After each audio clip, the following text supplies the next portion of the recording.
In a quiet village many years ago, lived a man named Mohan. He had very little, a small mud house, a patch of land, and a heart that was bigger than most. Mohan worked from dawn to dusk, tilling the soil, carrying heavy loads, doing whatever he could to provide for his family. But despite his struggles, Mohan was known for one thing: his kindness. Whether it was a hungry traveler or a stray dog, Mohan would always stop and share whatever little he had. Sometimes it was just half a roti, but it always came with a full heart. His wife, Sunita, however, didn't always share his view.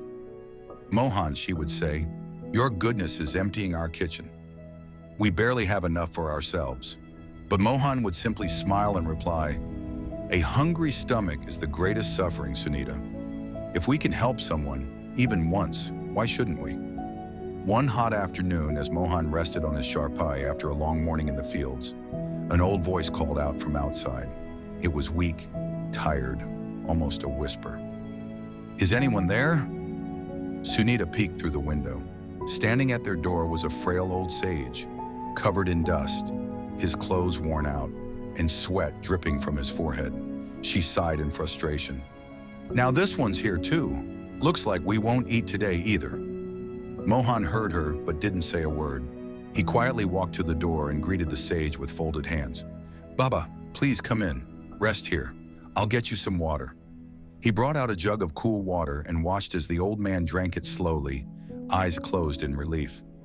After a long pause, the sage looked up and said softly, "Son, I haven't eaten in 2 days. If there's even a little food you could offer." Mohan rushed to the kitchen. He looked around. There were only 2 rotis left, just enough for his own lunch, but without hesitation, he picked them up. Sunita saw him and blocked his way. "What are you doing?" she snapped. "That's all we have. If you give these away, what will you eat? That man can beg somewhere else, but we have no one to beg from." Mohan looked at her calmly. "Sunita, he hasn't eaten in 2 days. A hungry man doesn't have time to knock on 10 doors. If we can feed him, even once, then let's do it. God will take care of us." The old sage had heard every word, but he stayed seated, eyes closed. Mohan walked past his wife, placed the 2 rotis and some water in front of the sage, and said gently, "Baba, this is the best we have. Please accept it." The sage didn't say much.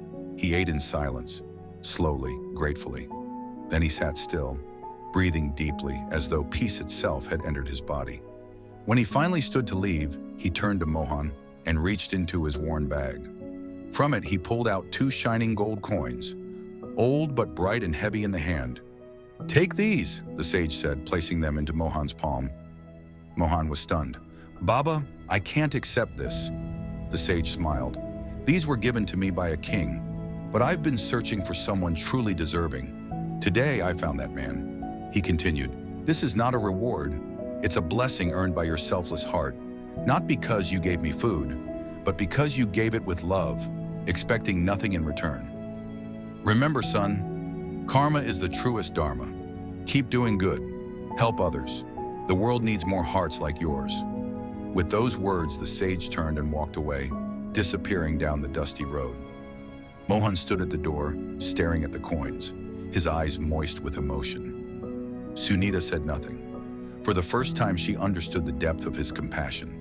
From that day on, Mohan continued to live as he always had, simply, humbly, and with a heart open to the world. He had no great wealth, but he had something far greater: the richness of doing what's right. Because true kindness doesn't ask, "What will I gain?" It simply asks, "What can I give?"